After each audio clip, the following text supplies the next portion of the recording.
Hello, welcome to my channel. If you're over 50, you've probably heard some version of this lie. Your best years are behind you. You feel it when the younger guys at work stop asking your opinion. You hear it in your doctor's tone when he starts talking more about managing decline than building strength. You see it when the women who once looked your way walk past without a glance, and it pisses you off. But you swallow it like you're supposed to. Here's the truth. You are not done. You're just finally dangerous. Because for the first time in your life, you've got the experience, the lessons, the scars, the insight.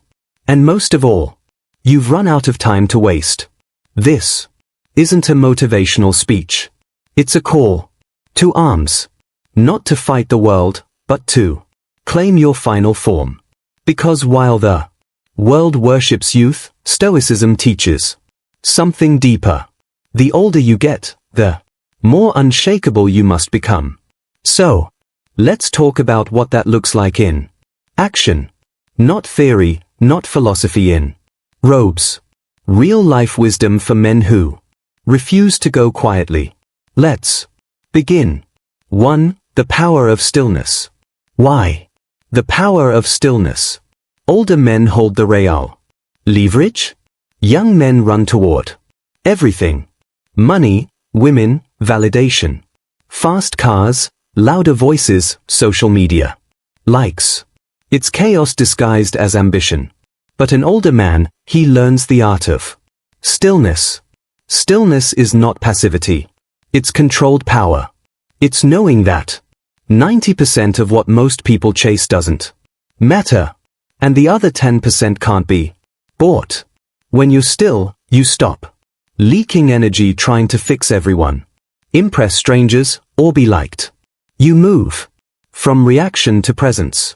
Ever watch an older lion in the wild? He doesn't chase. He waits because he knows exactly when to strike and when to stay quiet. As a man over 50, you hold that same potential.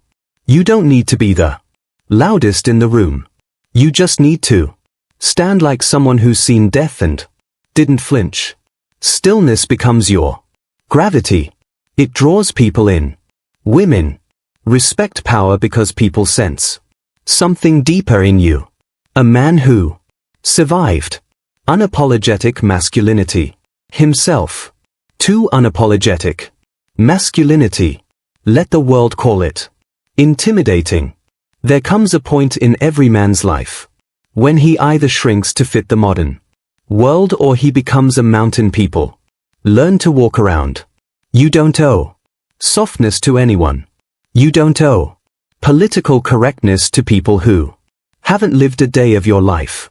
This culture wants older men to apologize for being masculine, for being direct, for having standards, for not bending to every emotional wave. But guess what? Your unapologetic energy, your too much presence is exactly what a softening world needs. You don't have to shout. You don't have to argue. You just have to exist without folding. Start taking up space again. Sit with your legs wide. Speak slowly and clearly. Hold eye contact until the other person breaks. You're not mean. You're not toxic. You're masculine. And that is rare now. Which means it's valuable. Don't bury your nature to make others feel safe. Stand tall. Veil. Reclaiming discipline. Adjust. 3. Reclaiming discipline. How the second half becomes your prime. They say men peak in their 30s. That's false. Most men peak whenever they decide to master themselves. Your 60s can be your prime. But only if you return to discipline. Discipline isn't about military routines. It's about dignity. Wake up and move your body. Eat like your future depends on it because it does. Stop outsourcing your mental clarity to the news or cheap dopamine. Start every morning with stillness. A journal, a walk, a cold shower.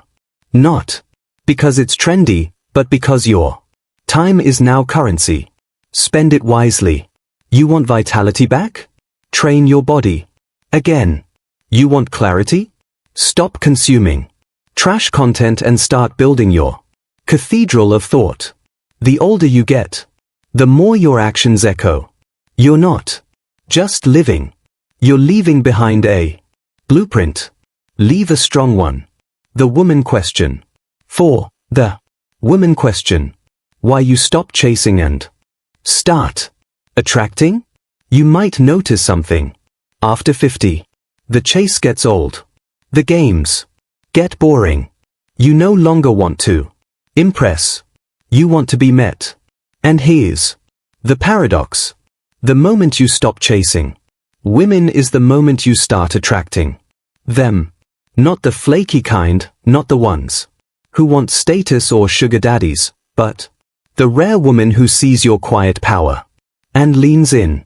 This only happens when you stop living on the outside. Women are drawn to self-contained men.